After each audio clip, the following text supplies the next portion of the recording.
Question में क्या बोल रहा है, working alone the time taken by Anu, Tanu and Manu to complete a job are in the ratio 5:10:8:10. They accept a job which they can finish in 4 days if they works for 8 hours a day. However, Anu and Tanu together works for 6 days, working 6 hours 40 minutes a day. Then the number of hours that Manu will take to complete the remaining job is. तो देखिए मेरे को इतना समझ में आया इस question में दिया क्या है। देखिए इस क्वेश्चन में मुझे ये समझ में आ रहा है कि भाई सबसे पहले 3 लोगों की बात चल रही है। कौन से 3 बंदे थे? तो अनु, तनु और मनु। अब आपको ये बोल रहा है कि भाई ये कोई भी अगर काम खत्म करेंगे तो इनको जो टाइम लगेगा उसका रेशो होगा 5:8:10. अब सीधी सी बात है, अगर मुझे यहाँ पे टाइम का रेशो दिया हुआ है तो मैं यहां से ही कैपेसिटी का रेशो निकाल सकता हूं। अब आपको फिर आगे में एक कंसेप्ट दिया हुआ, आपको ये बोल रहा है कि भाई देखो अगर तीनों मिलके काम करते तो काम बराबर 4 दिन में खत्म हो जाता अगर वो 8 घंटे एक दिन में काम करे तो। लेकिन वो बोल रहा है देखो एक्चुअल में ऐसा नहीं हुआ।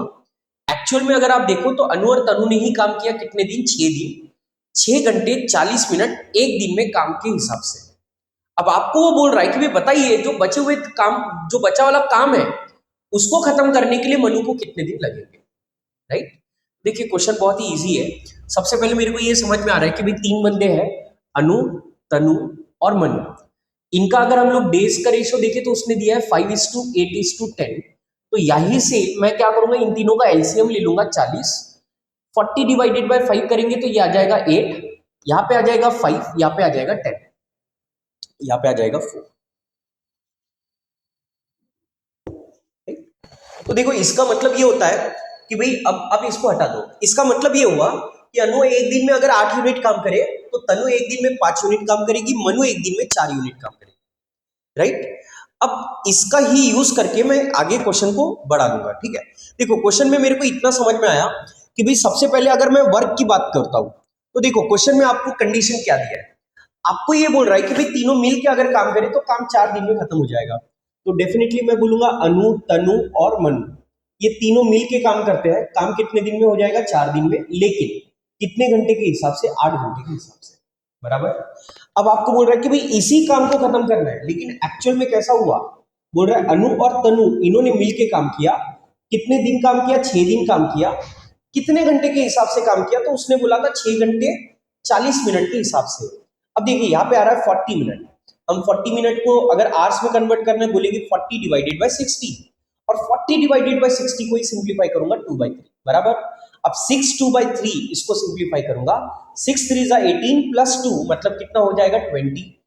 इसीलिए हम बोलेंगे अनु और तनु ने 6 दिन काम किया, कितने घंटे के हिसाब से? तो हम बोलेंगे 20/3 आवर्स अ डे के हिसाब से। तो हम बोलेंगे दोनों ने 6 दिन इतने घंटे के हिसाब से काम किया, लेकिन सिर्फ क्या इन्होंने ही काम किया? नहीं, अब बचा हुआ काम जो है वो कौन करेगी? मनु करेगी।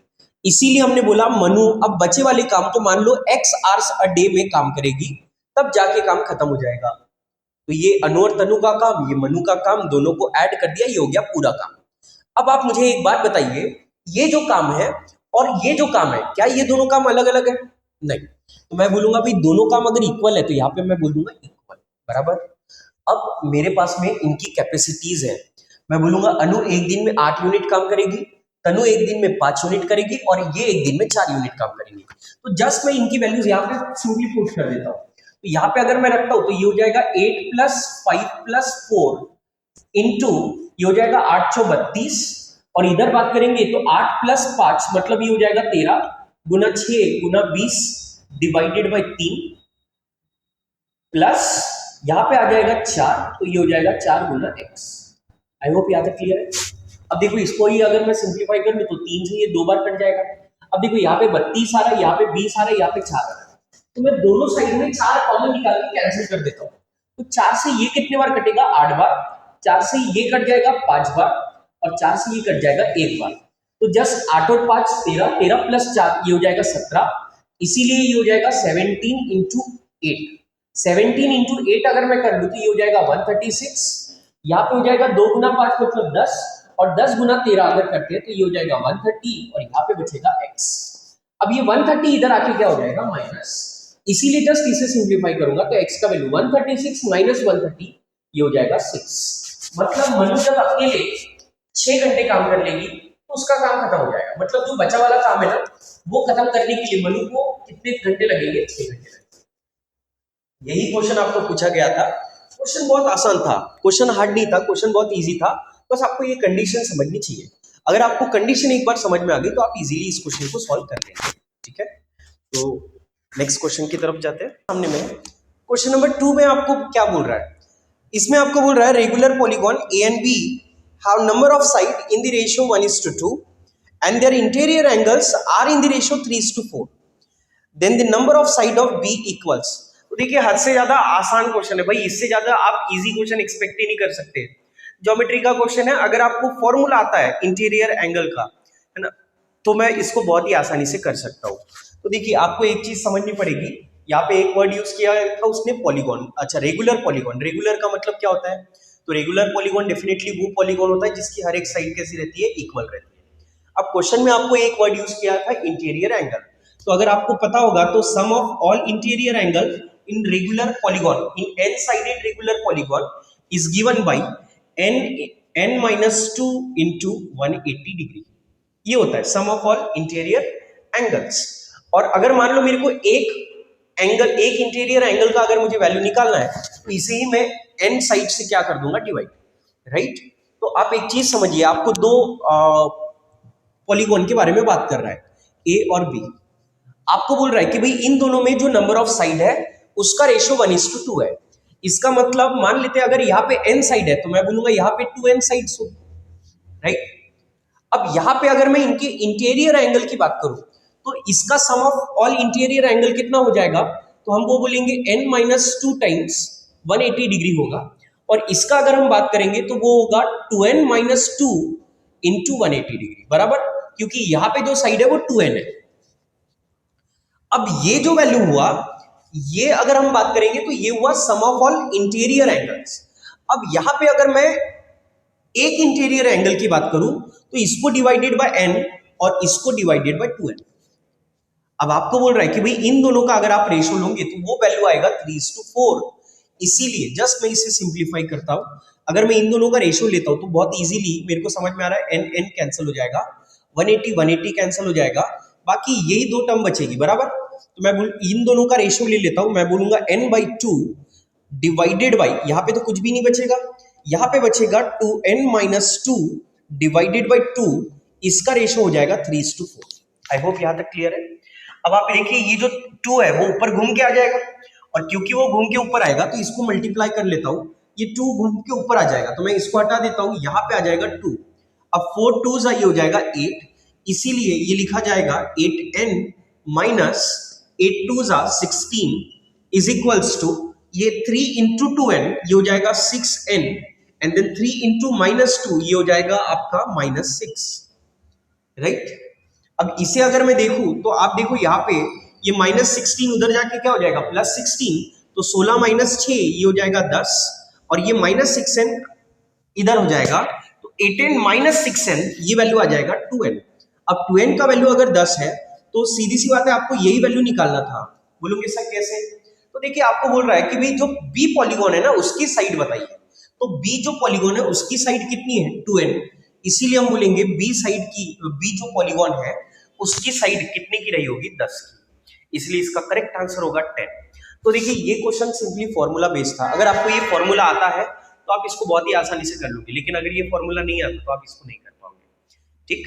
लेकिन बहुत इजी था, डुएबल था। ओके, देखिए क्वेश्चन नंबर 3 अगेन बहुत ही इजी क्वेश्चन है।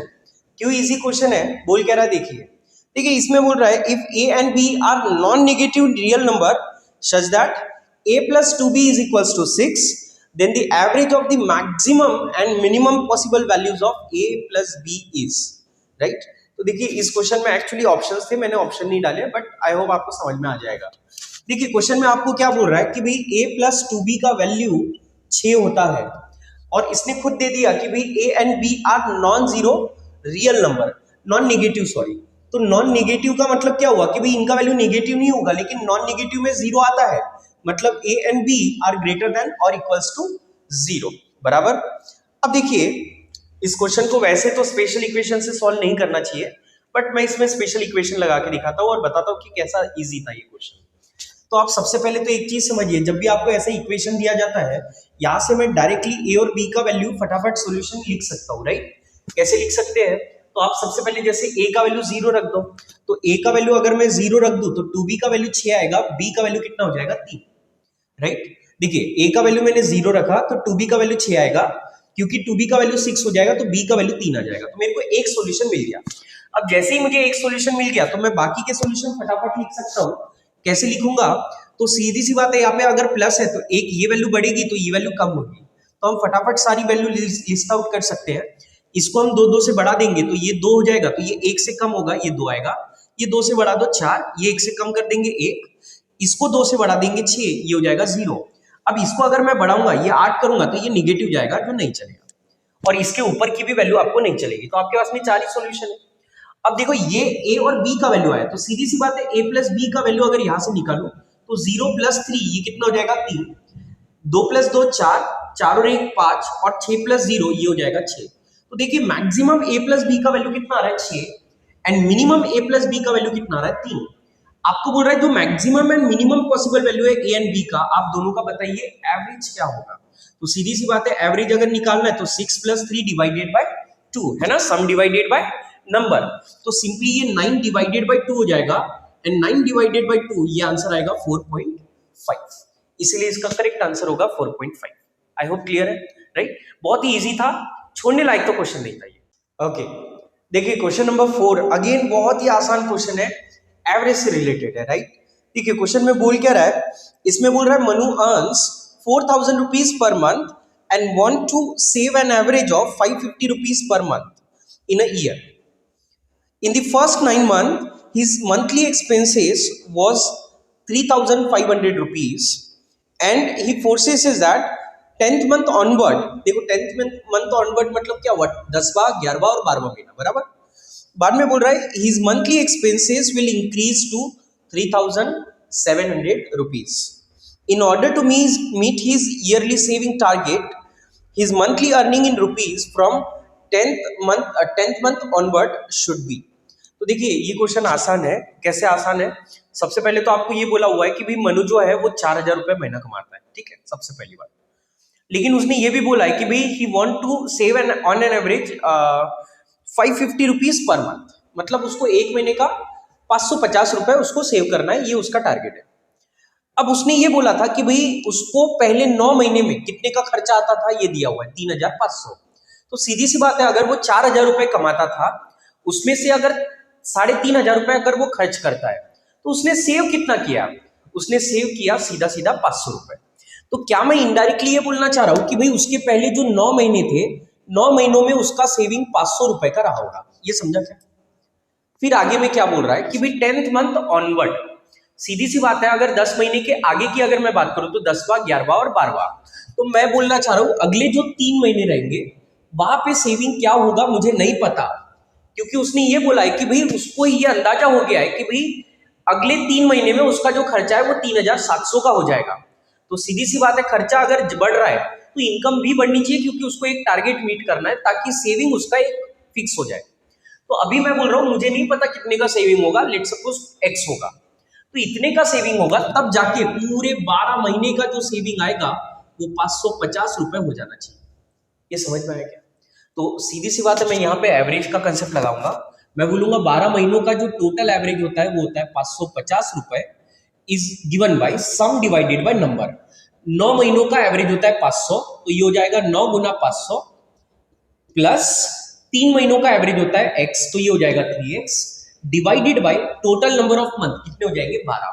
तो 3 अगर आप ऊपर और नीचे से कॉमन निकाल के अगर कैंसिल करो तो 3 से ये 4 बार कटेगा, 3 से 3 बार, 3 से 1 बार, तो 3 गुना 500 ये कितना हो जाएगा 1500, और x यहाँ पे बचेगा, ये 4 इधर आके मल्टीप्लाई हो जाएगा, तो 50 गुना 4 मतलब 200, और ये हो जाएगा 2000, तो ये हो जाएगा आपका 2200 रुपए।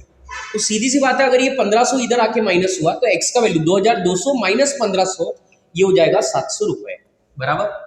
क्या मैं ये बोलना चाह रहा हूं कि भाई ये जो आखिरी के 3 महीने थे, यहाँ पे बंदे का जो सेविंग होगा वो 700 रुपए का होना चाहिए, बराबर। अब आप एक चीज समझिए, उसने दिया था कि भाई उसका जो खर्चा है वो फिक्स है, आखिरी के 3 महीने में 3,700 रुपए का खर्चा होगा। तो इनकम कितनी होगी, क्या मैं ये निकाल सकता हूँ? यस, मैं बोलूंगा भाई एक्सपेंडिचर प्लस सेविंग अगर मैं करता हूं तो इनकम मिलेगी। एक्सपेंडिचर कितने का होगा? 3700, और सेविंग कितने की होनी चाहिए? 700। इसीलिए बोला जाएगा जो इनकम होगी वो 4200 रुपए होनी चाहिए। 7000 और 3700 और 700, तो ये आपका हो जाएगा 4400। मतलब बंदे की जो इनकम होनी चाहिए वो होनी चाहिए 4400 रुपए, राइट। तो इस तरीके से देखिए बहुत ही आसान सा क्वेश्चन था यार, मतलब इसमें भी अगर टाइम लगाएंगे अपन या फिर क्वेश्चन को छोड़ देंगे तो फिर तो होने से रहा, राइट। बहुत ही इजी क्वेश्चन, ऐसा नहीं है कि कैट में बहुत ही हार्ड हार्ड क्वेश्चन आते हैं। अगर आप देखो तो अगर आपने इजी क्वेश्चन भी पिकअप कर लिए सही टाइम पे, सही सही सिलेक्शन के साथ में, तो आप बहुत अच्छा स्कोर कर सकते हो, डेफिनेटली कर सकते हो, राइट। ओके, देखिए क्वेश्चन नंबर 5। अगेन अगर आप क्वेश्चन नंबर 5 को देखोगे तो अगेन बहुत इजी क्वेश्चन है। क्यों मैं इजी बोल रहा हूं? बहुत सारे बच्चे इसको एलिगेशन एंड मिक्सचर का देख के और लेंथ इसका बड़ा देख के इसको डर जाएंगे, लेकिन क्वेश्चन बहुत इजी है। इसमें बस ट्रांसफर का खेल किया हुआ है। लेकिन अगर आप इसको देखोगे तो देखिए पहले तो मैं देखना चाहूंगा कि क्वेश्चन में बोल क्या रहा है। देखिए क्वेश्चन में बोल रहा है there are 2 containers of same volume, मतलब बोल रहा है कि भाई 2 कंटेनर जिनका वॉल्यूम सेम है। First container half filled with sugar syrup and second container half filled with milk. Half the content of the first container is transferred to the second container, and then the half of this mixture is transferred to the first container. Next, half of this first container is transferred back to the second container. Then the ratio of sugar syrup and milk in the second container is. तो आप देखिए पहले question में क्या बोला है कि भाई पहले एक फर्स्ट कंटेनर है, फर्स्ट कंटेनर में और सेकेंड कंटेनर में आधा आधा क्वांटिटी शुगर सिरप है और इधर में मिल्क है। फिर फर्स्ट कंटेनर से उसने सेकंड में ट्रांसफर किया आधा क्वांटिटी, फिर सेकंड में जो मिक्सचर बनेगा उसका आधा क्वांटिटी उसने फिर फर्स्ट में ट्रांसफर कर दिया, फिर अगेन फर्स्ट में जो मिक्सचर बनेगा उसका आधा क्वांटिटी उसने फिर सेकंड में ट्रांसफर कर दिया। कहने का मतलब इन टोटल उसने 3 बार ट्रांसफर किया, first to second, second to first and then again first to second. तो ऐसे क्वेश्चन को सिंप्लीफाई मतलब जल्दी अगर मेरे को करना है तो मैं कैसे करूंगा? तो आपने क्या करना है, देखो हर बार हाफ क्वांटिटी हम लोग ट्रांसफर कर रहे हैं और ये इसका टोटल हम लोग बोलेंगे 3 बार हो रहा है इसलिए क्यूब कर देना, तो आपको ये वैल्यू मिल जाएगा 1/8। तो ये जो 8 होता है ना आप इसको अज्यूम करो 8 या 8 का मल्टीपल कोई भी वैल्यू आप ले सकते हो एंड देन क्वेश्चन को आप इजीली सॉल्व कर सकते हो।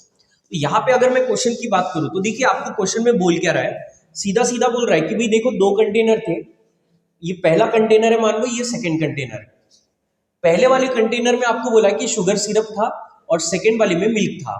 मैं ऐसा अज्यूम कर रहा हूं कि भाई दोनों जो कंटेनर है उसका वॉल्यूम था 8 यूनिट का, कितना था? 8 यूनिट।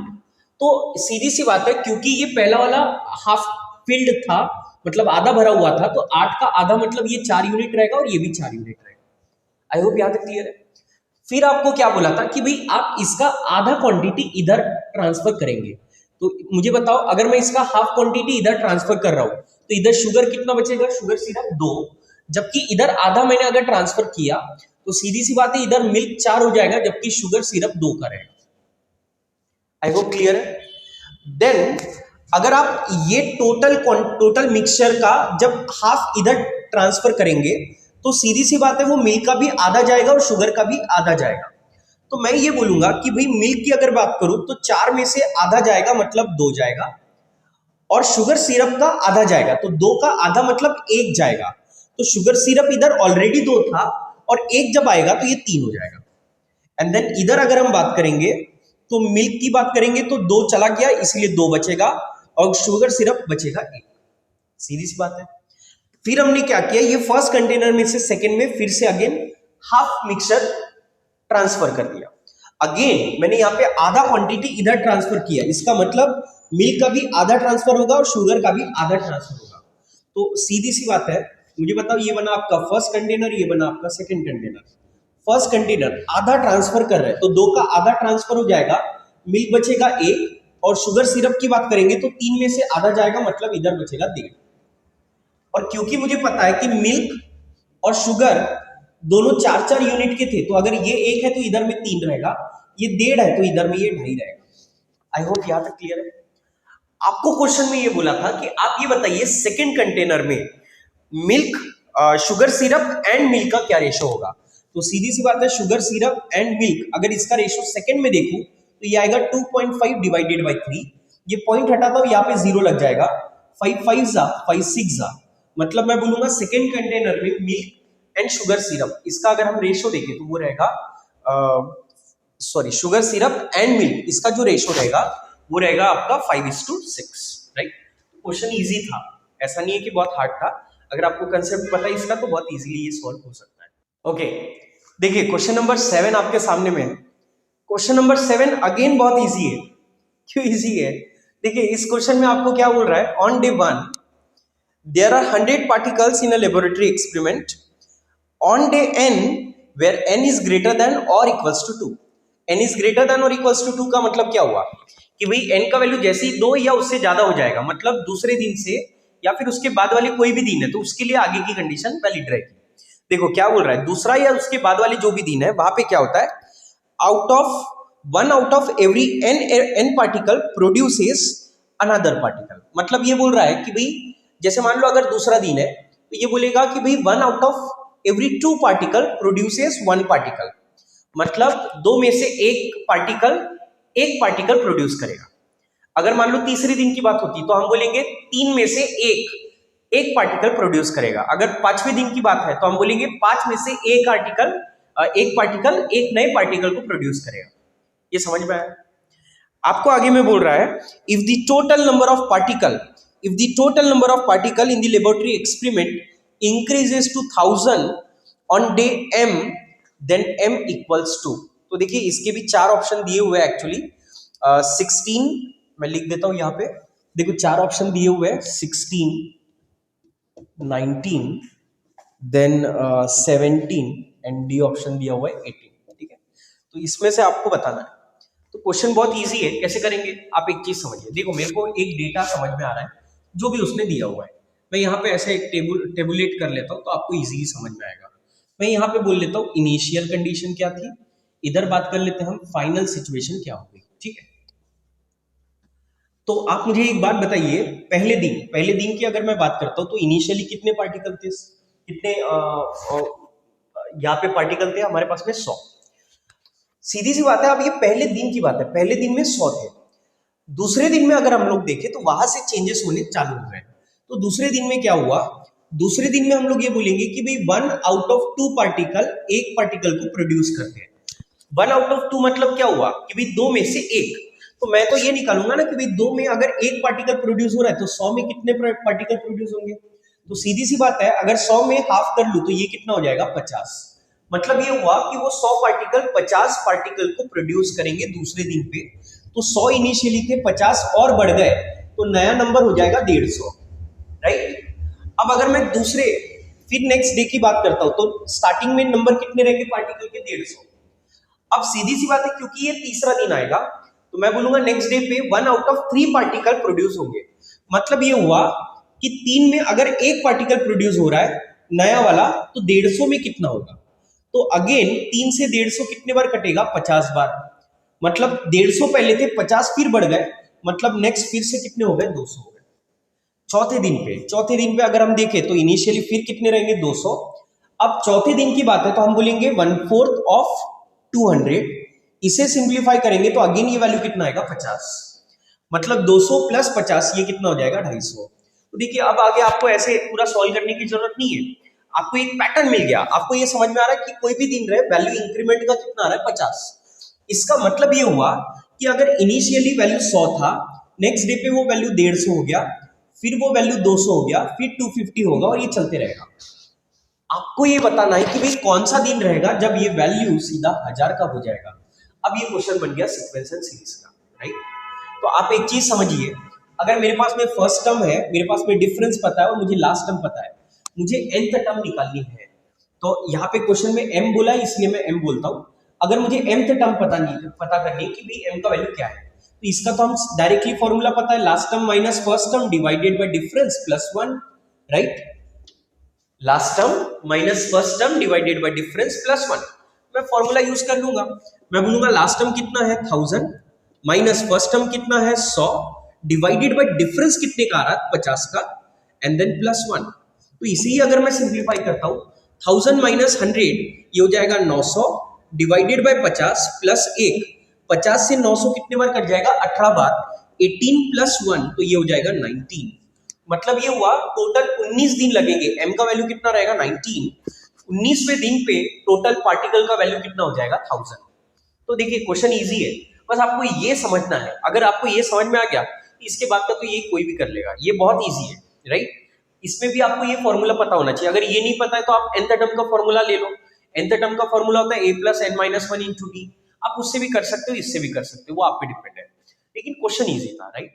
ओके, देखिए क्वेश्चन नंबर 8 में क्या बोल रहा है, the average of a non decreasing sequence of n numbers a1 a2 a3 up to an is 300. If a1 is replaced by 6a1, then the new average becomes 400. Then बोल रहा है then the possible values of a1 is। तो ये question तो बहुत ही आसान हो गया भाई, कुछ है ही नहीं क्वेश्चन में दम। आप एक चीज समझिए, आपको बोल रहा है कि भाई एक इंक्रीजिंग सीक्वेंस है। इंक्रीजिंग सीक्वेंस मतलब भाई उसका वैल्यू बढ़ते ही जाएगा। सीक्वेंस में आपको ये बोल रहा है कि भाई a1 a2 a3 ऐसे वो चलते जा रहा है, और वो कहाँ तक जाएगा, an तक। तो सीधी सी बात है, अगर मुझे बोल रहा है कि भाई उसका जो एवरेज है वो 300 था, तो मैं इसको कैसे सॉल्व करूंगा, मैं बोलूंगा भाई 300 ये एवरेज था। एवरेज कैसे निकालते हैं, सम डिवाइडेड बाय नंबर। तो हम बोलेंगे यहाँ पे आएगा a1 plus a2 plus a3, ऐसे ये कहाँ तक आएगा an तक, डिवाइडेड बाय में नंबर ऑफ टर्म्स कितनी है n। ये समझ में आया। अब आपको वो बोल रहा है कि भाई अगर ये वाला जो a1 है ना, अगर इसको रिप्लेस कर दिया जाए कितने से, बोल रहा है 6a1 से। तो सीधी सी बात है, ये हो जाएगा 6a1 plus a2 plus a3, ये चलते रहेगा an तक, बराबर। डिवाइडेड बाय में, क्योंकि अभी भी नंबर ऑफ टर्म्स n ही है, तो डिवाइडेड बाय में n ही आएगा, रिप्लेस हुआ है। अब वो बोल रहा है कि जो एवरेज है ना वो 400 हो जाता है। ये समझ में आया क्या? तो सीधी सी बात है, अगर इस इक्वेशन को इसमें मैं क्या कर देता हूं, माइनस करूंगा, तो इसमें से ये माइनस करूं, 400 माइनस 300 ये कितना हो जाएगा 100। और इसमें से जब मैं ये माइनस करूंगा तो ये जो a2 के बाद वाली टर्म है वो दोनों में कॉमन निकाल के वो क्या हो जाएगी, माइनस हो जाएगा, तो वो कैंसिल हो जाएगा और दोनों का कॉमन डिनोमिनेटर आएगा n। यहां पे बचेगा 6a1 माइनस a1, मतलब ये हो जाएगा 5a1, राइट। तो आप देखिए, अगर ये पास से ये कैंसिल कर देंगे तो ये 20 बार कटेगा, n इधर आएगा, मतलब मैं बोल सकता है a1 is nothing but 20n। ये समझा क्या, राइट। अब आप एक चीज समझिए कि भाई एवरेज का एक प्रॉपर्टी है कि अगर मैं बोल रहा हूं सीक्वेंस अगर इंक्रीजिंग है और उसका एवरेज अगर 300 आ रहा है, तो a1 तो इसका फर्स्ट टर्म है, और क्योंकि a1 इसका फर्स्ट टर्म है तो एवरेज तो इसके मिडल में आएगा। तो मैं ये डेफिनेटली बोल सकता हूं कि भाई a1 का जो वैल्यू है वो 300 से तो डेफिनेटली छोटा है, 400 से भी छोटा रहेगा ही रहेगा और 300 से भी रहेगा, और दोनों को मैं कंबाइन करूं तो मैं बोल सकता डेफिनेटली वो 300 से छोटा रहेगा, राइट। तो इसी कंडीशन को मैं यहां पे अप्लाई कर देता हूं। मैं ये बोलूंगा कि भाई 20n, या फिर आप पहले ऐसा लिख लो, मैं बोलूंगा a1 का जो वैल्यू रहेगा वो डेफिनेटली 300 से छोटा है, और a1 का वैल्यू हमने पहले निकाल लिया है 20n, तो 20n must be less than 300। तो ये 0 0 कट जाएगा और 2 से ये कट जाएगा 15 बार, मतलब n का वैल्यू 15 से छोटा होगा, और क्योंकि n का वैल्यू 15 से छोटा होगा तो n का वैल्यू 1 2 3 4 ऐसे कहां तक जा सकता है, 14 तक। इसीलिए मैं बोलूंगा भाई n की टोटल कितनी पॉसिबल वैल्यूज रहेंगी, तो 14 रहेगी, 15 नहीं रहेगी, 15 से छोटी रहेगी। ये समझ में आया क्या? आपको क्वेश्चन वही पूछ रहा था कि भाई बताइए n की कितनी, a1 की कितनी पॉसिबल वैल्यूज हो सकती है, तो a1 की कितनी पॉसिबल वैल्यूज हो सकती है, 14। ये क्लियर है, राइट। बहुत इजी क्वेश्चन था, एवरेज फॉर्मूला बेस्ड क्वेश्चन है मेरे भाई, इससे ज्यादा और आसान क्या होगा, है ना, बहुत आसान क्वेश्चन था। ओके, देखिए question number 10 again permutation combination based, but बहुत इजी क्वेश्चन था। जनरली परमुटेशन कॉम्बिनेशन पे इतने आसान क्वेश्चन नहीं आते हैं, बट ये क्वेश्चन अगर आप देखोगे तो ये बहुत ही इजी क्वेश्चन था, राइट। देखिए इसमें क्या बोल रहा है, the number of integers greater than 2000 that can be formed by using 0 1 2 3 4 5 0 1 2 3 4 5, इनका यूज करके वो बोल रहा है 2000 से बड़े जितने भी इंटीजर नंबर बनेंगे आपको बताना टोटल कितने बनेंगे, राइट। तो एक चीज तो समझिए, 2000 से बड़े 4 डिजिट भी हो सकता है, 5 डिजिट भी हो सकता है, 6 डिजिट भी हो सकता है, राइट। तो सबसे पहले मैं बात करता हूं कि भाई 4 डिजिट नंबर जो 2000 से बड़े रहेंगे वो कितने बनेंगे। तो अगर मैं 4 डिजिट नंबर लेता हूं तो मैं ये बोलूंगा कि भाई फर्स्ट प्लेस पे मुझे 0 नहीं चलेगा, बराबर। और उसने बोला है each digit can be used at the most once, मतलब मैक्स टू मैक्स आप एक बार ही यूज कर सकते हैं, एक बार से ज्यादा नहीं, मतलब रिपीटेशन अलाउड नहीं है। तो इसे अगर मैं सिंप्लीफाई करने की कोशिश करूं, फर्स्ट प्लेस पे जीरो नहीं आएगा, तो फर्स्ट प्लेस के लिए मेरे पास कितनी चॉइस रहेगी, 5। अब मान लेते हैं यहाँ पे 3 आ गया, तो 3 फिर से नहीं आएगा, इसीलिए नेक्स्ट प्लेस के लिए मेरे पास में फिर से 5 चॉइस बचेगी। क्यों? क्योंकि जीरो यहाँ पे आ सकता है। अच्छा, यहाँ पे एक थोड़ा सा ट्रिकी पॉइंट है, यहाँ पे आप मुझे बताओ 5 चॉइस बचेगी क्या? नहीं। क्यों? क्योंकि उसने बोला था number should be greater than 2000, और क्योंकि नंबर 2000 से बड़ा रहेगा तो यहाँ पे 1 नहीं आ सकता और 0 नहीं आ सकता। मतलब थोड़ी देर के लिए फर्स्ट प्लेस पे 0 भी नहीं आएगा और 1 भी नहीं आएगा। तो फर्स्ट प्लेस के लिए मेरे पास सिर्फ 4 ही चॉइस है। अब मान लेते हैं 4 में से यहाँ पे आ गया 3, तो हम बोलेंगे 3 फिर से नहीं आएगा, तो 3 कैंसिल हो जाएगा, लेकिन नेक्स्ट प्लेस के लिए मेरे पास में 5 चॉइस बचेगी, क्योंकि सेकंड प्लेस पे अब 0 भी आ सकता है। फिर बाद में हम बोलेंगे एक चॉइस कम हो जाएगी, मतलब इधर 4 और फिर इधर आएगा 3।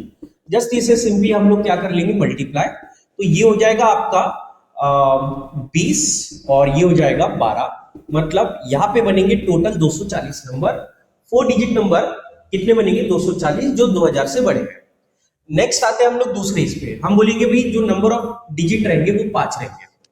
अगर नंबर ऑफ डिजिट 5 है तो सीधी सी बात है, फर्स्ट प्लेस पे कोई भी शर्त नहीं रहेगी, क्योंकि 5 डिजिट का नंबर है तो डेफिनेटली वो 2000 से बड़ा है, राइट। फर्स्ट प्लेस पे बस 0 नहीं चलेगा। तो मेरे पास में फर्स्ट प्लेस के लिए कितनी चॉइसेस अवेलेबल है, 5। मान लो यहाँ पे 3 आ गया, तो 3 फिर से नहीं आएगा। नेक्स्ट प्लेस के लिए मेरे पास में अब कितनी चॉइसेस अवेलेबल है, तो हम बोलेंगे यहाँ पे भी 5 अवेलेबल है, क्योंकि यहाँ पे 0 आ सकता है। फिर 4 हो जाएगा, फिर 3 हो जाएगा, फिर 2 हो जाएगा। जस्ट इसे मल्टीप्लाई करेंगे, ये हो जाएगा 5 factorial which is 120, and 120 into 5 अगर आप करते हो तो ये हो जाएंगे 600। मतलब टोटल 600 नंबर ऐसे रहेंगे जो 5 डिजिट रहेंगे और 2000 से बड़े रहेंगे, राइट। देन ये होने के बाद में फिर मेरे पास में एक और चॉइस आती है कि भाई 6 डिजिट नंबर भी पॉसिबल है। बस ये है कि फर्स्ट प्लेस पे 0 नहीं आएगा। तो आप मुझे बताओ इसके लिए मेरे पास में कितनी चॉइसेस अवेलेबल है, 0 को छोड़ देंगे, 5 चॉइस अवेलेबल है। नेक्स्ट प्लेस के लिए फिर मेरे पास में 5 चॉइस अवेलेबल है। क्यों? क्योंकि सेकंड प्लेस पे 0 आ सकता है। तो यहां पे भी मेरे पास में 5 चॉइस अवेलेबल है। फिर हो जाएगी 4, फिर 3, फिर 2, फिर 1। तो आप देखिए अगेन ये 120 हो गया, देन 120 इंटू 5, तो ये वैल्यू अगेन आपका हो जाएगा 600। तो देखिए आप इसमें अगर देखोगे तो इधर में 240 नंबर बने, इधर 600 बने, इधर 600 बने, तो 600 और 600 कितने हो गए, 1200। 1200 और 240, मतलब मैं बोलूंगा टोटल कितने नंबर बनेंगे, 1440। और क्योंकि यहाँ पे 1440 नंबर बन रहे हैं, मतलब मेरा करेक्ट आंसर आएगा फर्स्ट ऑप्शन, राइट। तो 1440 टोटल नंबर बनेंगे। Again very straight forward question, बहुत स्टैंडर्ड टाइप है ना, बहुत क्वेश्चन आपको ऐसे देखने को मिलेगा। ओके, देखिए नेक्स्ट क्वेश्चन अगेन आपके सामने में है। इसमें क्या बोल रहा है, for some natural number n assumes that 15,000 factorial is divisible by n factorial का factorial, then the largest possible value of n is. तो देखिए वेरी स्ट्रेट फॉरवर्ड क्वेश्चन था, लेकिन इसमें ऑब्जर्वेशन का खेल है। ये क्वेश्चन ऑब्जर्वेशन का खेल है। अगर आपको इसका आइडिया समझ में आ रहा है कि ये बोलना क्या चाह रहा है, तो आप इजीली इस क्वेश्चन को कर लेंगे। आपको ये बोलना चाह रहा है कि भाई आप बताइए 15,000 फैक्टोरियल, ये जो नंबर है ये n फैक्टोरियल के फैक्टोरियल से डिवाइड होगा, तो आप बताइए ये n का मैक्सिमम वैल्यू क्या होगा। आपको ये क्वेश्चन पूछा गया है, राइट। तो अगर आप इसके ऑप्शन देखोगे तो आप ऑप्शन के हिसाब से भी जा सकते हो, या फिर 15,000 से छोटा ऐसा फैक्टोरियल वैल्यू देख लो, तो आपको ये पता होगा कि 7 फैक्टोरियल ये 5040 होता है, और 8 फैक्टोरियल अगर आप देखोगे तो ये होता है आपका 40,320, 40,320। तो सीधी सी बात है कि अगर यहाँ पे अगर मैं ऐसा लिख लूं कि भाई ये 40,320 है, तो आप एक चीज सोचिए कि भाई 40,320 फैक्टोरियल क्या 15,000 फैक्टोरियल को डिवाइड करेगा? नहीं, क्योंकि ये नंबर बड़ा बन जाएगा, ये नंबर छोटा हो जाएगा। ये समझ में आएगा। लेकिन अगर मान लो यहाँ पे 5040 फैक्टोरियल रहे, 5040 फैक्टोरियल, तो डेफिनेटली ये इसको डिवाइड करेगा। क्यों? क्योंकि जैसे मान लो अगर मैंने लिखा 15 फैक्टोरियल, ये 7 फैक्टोरियल से डिवाइड होगा। हमेशा याद रखना, बड़े फैक्टोरियल को अगर छोटा फैक्टोरियल का वैल्यू लिखा हुआ है तो हमेशा डिवाइड करेगा, क्योंकि इसके अंदर कभी ना कभी एक 7 फैक्टोरियल का टर्म आएगा और वो कंप्लीटली उसको कैंसिल आउट करेगा। जैसे अगर मैंने कभी बोल दिया 10 फैक्टोरियल, ये 8 फैक्टोरियल से डेफिनेटली डिवाइड होगा, क्योंकि 10 फैक्टोरियल को हम लोग लिख सकते हैं 10 into 9 into 8 factorial, 8 factorial 8 factorial cancel हो जाएगा। कंसेप्ट समझ में आ रहा है मैं क्या बोलने की कोशिश कर रहा हूँ? यस। तो हम ये बोलेंगे क्योंकि 7 फैक्टोरियल का वैल्यू 5040 होता है, मतलब मैं मैक्सिमम वैल्यू यहां पे क्या रख सकता हूं 7, क्योंकि 7 फैक्टोरियल का फैक्टोरियल ही है जो इसको मैक्सिमम क्या कर सकता है, डिवाइड कर सकता है। 7 फैक्टोरियल के फैक्टोरियल से डिवाइड होगा, मतलब 6 फैक्टोरियल के फैक्टोरियल से भी होगा, लेकिन 8 फैक्टोरियल के फैक्टोरियल से ये वैल्यू डिवाइड नहीं होगी, इसीलिए हम बोलेंगे मैक्सिमम वैल्यू ऑफ n। इस केस में हम लोग क्या रख सकते हैं 7। अगर आप चाहो तो आप ऑप्शन से भी जा सकते हो, लेकिन ये भी एक तरीका डायरेक्ट इजी। ओके, देखिए इस क्वेश्चन में क्या बोल रहा है, in an examination there were 75 question. आपको ये दिया हुआ है कि भाई अगर आप करेक्ट क्वेश्चन करते हो तो 3 मार्क्स मिलेंगे, अगर आप गलत करते हो तो 1 मार्क आपका डिडक्ट हो जाएगा, और आपको ये भी दिया हुआ है कि भाई अगर आपने अनअटेम्प्टेड छोड़ा तो भी 1 मार्क आपको मिलेगा। अब आपको ये बोल रहा है कि भाई बंदे ने पूरा पेपर अटेम्प्ट किया और उसको टोटल 97 मार्क्स का स्कोर आया। अब एक कंडीशन दी है, if Ryan scored a total of 97 marks, if the number of unattempted question was higher than the number of attempted question, then आपको ये बताना है कि भाई वो ज्यादा से ज्यादा करेक्ट कितने क्वेश्चन कर सकता है, राइट। तो देखिए ये क्वेश्चन खास क्यों है, क्योंकि इस क्वेश्चन में मैं ये बोल सकता हूं कि भाई स्पेशल इक्वेशन को कंबाइन करेगा, और ये स्पेशल इक्वेशन 3 वेरिएबल का है। तो 3 वेरिएबल का अगर स्पेशल इक्वेशन है तो हम इसे कैसे सॉल्व करते हैं, देखिए मान लेते हैं करेक्ट क्वेश्चन थे सी, डब्ल्यू क्वेश्चन थे रॉन्ग वाले, और अनअटेम्प्टेड क्वेश्चन थे यू। तो हम डेफिनेटली ऐसा बोल सकते हैं कि भाई क्योंकि एक करेक्ट के लिए 3 मार्क्स मिल रहा है तो 3C टोटल मार्क्स हो जाएंगे, इसमें से W नंबर ऑफ मार्क्स कम हो जाएंगे, एंड अनअटेम्प्टेड एक के लिए यू एक क्वेश्चन पे एक अनअटेम्प्टेड पे अगर 1 मार्क मिलता है तो यू क्वेश्चन पे यू मार्क्स ऐड हो जाएंगे, और ये जो नेट स्कोर आएगा ये आएगा 97 का। एक correct question, wrong question, unattempted question सबको मिलाऊंगा तो ये होता है 75 क्वेश्चंस, बराबर। अब देखिए सीधी सी बात है, देखो आपने क्या करना है, इसको कुछ इस तरीके से सिंप्लीफाई करना है कि दो वेरिएबल के इक्वेशन में आप इसको 2 वेरिएबल के इक्वेशन में कन्वर्ट करना है। तो आप पहले एक कोई भी वेरिएबल एलिमिनेट करने की सोचो। जैसे मैं मान लो अगर दोनों को ऐड करता हूं तो W कैंसिल हो जाएगा, W एलिमिनेट होगा, 3C प्लस C मतलब ये हो जाएगा 4C, and U plus U ये हो जाएगा 2U, और इन दोनों को ऐड करेंगे तो 7 और 5 12, और एक इधर आ जाएगा 172, राइट। 2 से दोनों को डिवाइड कर देंगे तो ये आ जाएगा 2C plus U is equals to 2 8 16, 2 6 12। तो एक तो इक्वेशन ये मिलेगा। अब आप क्या कीजिए, दोनों इक्वेशन को माइनस कीजिए। अगर मैं दोनों को माइनस करता हूं तो U कैंसिल हो जाएगा, और यहां से आपको मिलेगा 3C माइनस C मतलब ये हो जाएगा 2C, एंड माइनस W तो ये हो जाएगा माइनस 2W, एंड ये U कैंसिल हो जाएगा, इन दोनों को माइनस करोगे तो ये आएगा 22। 2 से दोनों साइड में डिवाइड कर लो तो C माइनस W इसका वैल्यू आ जाएगा 11। तो आप देखिए ये जो रिलेशन आया ये C और U के बीच में आया, और ये जो रिलेशन आया वो C और W के बीच में आया। तो सीधी सी बात है, मैं इसके लिए स्पेशल इक्वेशन लगा सकता हूं और सॉल्यूशन फटाफट फाइंड कर सकता हूं, और C माइनस W मतलब ये C और W के बीच में रिलेशन दे रहा है, यहां से मुझे वैल्यू किसका मिल जाएगा, C और W का। तो इजीली हम इसको सॉल्व कर सकते हैं। अब एक कंडीशन दिया था आपको, क्वेश्चन में ये बोला था if the number of unattempted question is higher than the attempted question, तो डेफिनेटली आप देखो अटेम्प्टेड प्लस अनअटेम्प्टेड बोलूंगा तो 75 है। तो अगर मैं अनअटेम्प्टेड और अटेम्प्टेड को मान लो आधा आधा डिवाइड करता हूं, क्योंकि आधे के बाद से अटेम्प्टेड बढ़ जाएंगे, बराबर। तो मैं अगर आधा आधा डिवाइड करूं तो मैं बोलूंगा कि भाई आप क्या करेंगे, 75 को आधा कर दो तो ये वैल्यू होगा 37.5। तो लेट्स से कि भाई हम लोग U का वैल्यू, यहां पे देखो मैं 3 लोगों की बात कर रहा हूं, correct, wrong and then unattempted, मैं इनकी बात कर रहा हूं। तो यहां पे अगर मैं मान लो अनअटेम्प्टेड सपोज 36 है, अच्छा मैं 36 ही क्यों लिया, क्योंकि मेरे पास में जो वैल्यू आ रहा है वो 37.5 आ रहा है। तो अब 37.5 है तो आप आसपास में कोई भी नंबर ले सकते हो, 36 37 कुछ भी, ठीक है। मैंने ले लिया 36 सपोज, ठीक है। अब आप एक चीज समझिए कि भाई अगर 36 करेक्ट वाले अनअटेम्प्टेड क्वेश्चन है तो यहाँ पे करेक्ट वाले कुछ तो आएंगे। अच्छा वैल्यू कौन कौन सी आएगी, कैसे निकालने जाएगा, तो मेरे को मान लो U से अगर C का वैल्यू निकालना है तो मेरे पास में U और C वाला रिलेशन है, यहाँ पे साइन है प्लस, तो मुझे पता है कि भाई एक वैल्यू बढ़ेगी तो एक वैल्यू घटती है, और U का वैल्यू कितने से चेंज होगा, C के कोएफिशिएंट से, और सी का वैल्यू कितने से चेंज होगा, यू के कोएफिशिएंट से। तो हम बोलेंगे यू का वैल्यू 2 से चेंज होगा और सी का वैल्यू 1 से चेंज होगा। अब ये अगर 36 है तो मैं यहाँ पे अनअटेम्प्टेड का वैल्यू 36 रखता हूं, 36 उधर जाके माइनस हो जाएगा, 86 माइनस 36 ये वैल्यू आ जाएगा 50, एंड सी को 2 से मतलब 2 से आप डिवाइड कर देंगे तो आपको यहाँ पे सी का वैल्यू आएगा 25। एंड मुझे पता है सी माइनस डब्ल्यू का वैल्यू 11 होता है, तो ये 11 इधर आके माइनस होगा, डब्ल्यू का वैल्यू मिल जाएगा, डब्ल्यू का वैल्यू मिलेगा 25 माइनस 11, तो ये हो जाएगा आपका 14। तो आप यहां पे देखेंगे C प्लस डब्ल्यू अटेम्प्टेड, इन दोनों को ऐड करेंगे तो देखो ये 39 आता है। अभी भी अटेम्प्टेड का वैल्यू ज्यादा है अनअटेम्प्टेड के कंपेयर में। अब मुझे अगर अनअटेम्प्टेड का नेक्स्ट वैल्यू चाहिए तो हम कैसे निकालेंगे, डेफिनेटली मैं बोलूंगा u का वैल्यू 2 से चेंज होगा, तो आप इसको 2 से बढ़ा दो, इसको 2 से बढ़ाएंगे तो ये 38 हो जाएगा।